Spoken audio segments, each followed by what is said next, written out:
C'était une période de grande révélation, où les questions fondamentales sur la foi et la vérité trouvaient réponse à travers les versets divins.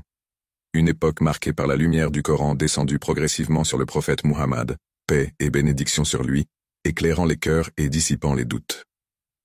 Dans ce contexte particulier, alors que certains cherchaient encore à mettre en doute la mission prophétique, une alliance inédite prit forme. Les érudits juifs, à Médine, comme les Banu Quraïza, Banu Nadir et Banu Qaynuqa, vivaient aux côtés des musulmans. Ces tribus possédaient une grande connaissance des Écritures et attendaient que la venue d'un prophète annoncé dans la Torah. Cependant, lorsque le prophète Muhammad, sallallahu alayhi wa sallam, fut envoyé parmi les Arabes, beaucoup d'entre eux refusèrent de reconnaître sa mission.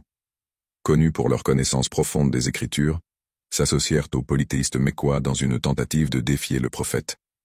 Ils préparèrent 3 questions mystérieuses, des énigmes cachées dans les profondeurs de l'histoire, et des secrets divins, persuadés que seule une véritable révélation pouvait y répondre. Si Muhammad peut y répondre correctement, c'est un vrai prophète. Sinon, il est imposteur. Ce jour-là, un échange historique allait se dérouler, mettant en lumière la puissance du message coranique. Les 3 questions sont 1. Qui sont les jeunes gens de la caverne? 2. Qu'est-ce que l'âme? 3.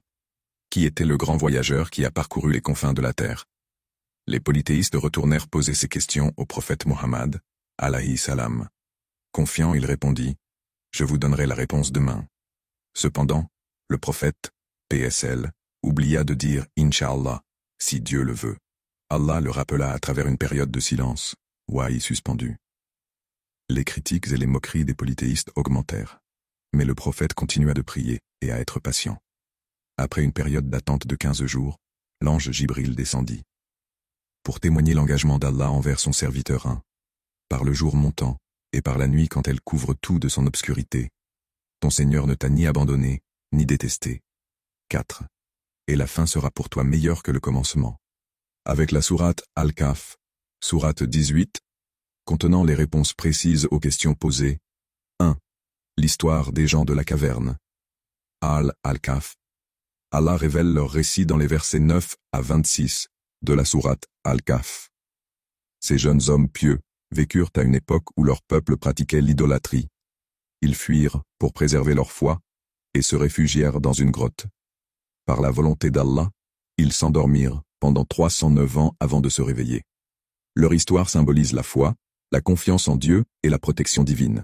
Leurs histoires sont dans mes vidéos. 2. La question de l'âme. Ar-Ru. La réponse se trouve dans la sourate Al-Isra 17-85. Et ils t'interrogent au sujet de l'âme. Dis, l'âme relève de l'ordre de mon Seigneur. Et vous n'avez reçu que peu de connaissances. Allah enseigne ainsi que la nature de l'âme dépasse la compréhension humaine. 3.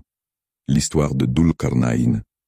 Dans les versets 83 à 98 de la sourate Al-Kahf, Allah raconte les voyages de Dhul Qarnayn, un roi juste et puissant, qui parcourut les extrémités de la terre, à l'est et à l'ouest. Il établit la justice et construisit une barrière pour protéger les peuples contre les attaques de Gog et Magog, Yajouj et Majouj. Son histoire est également dans les vidéos. Les leçons de cette histoire. 1. L'importance de dire « Inch'Allah ». Le prophète Muhammad, PSL, apprit qu'il ne devait jamais promettre quelque chose sans associer la volonté divine. 2. L'humilité face à la connaissance. La réponse à la question de l'âme montre que certaines choses appartiennent uniquement à Allah. 3. La véracité du message prophétique.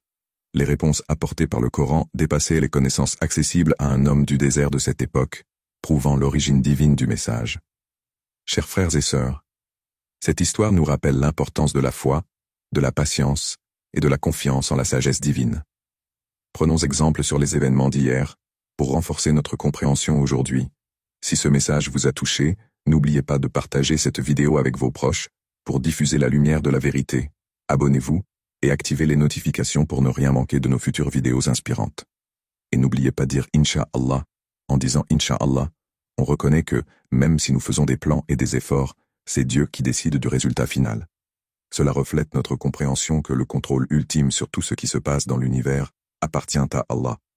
La vie est pleine d'incertitudes. En disant Inch'Allah, nous nous soumettons à la volonté divine et acceptons que tout ce qui se passe, même ce que nous ne comprenons pas, est pour notre bien ou une épreuve de Dieu. Dire Inch'Allah est aussi un moyen de garder notre foi vivante et ancrée dans la croyance que tout est entre les mains d'Allah. Doua. Ô Allah, nous te demandons de renforcer notre foi et de nous guider vers la vérité. Que notre cœur reste attaché à ta lumière et à ta sagesse. Protège-nous de l'égarement et accorde-nous la réussite dans cette vie et dans l'au-delà. Amin.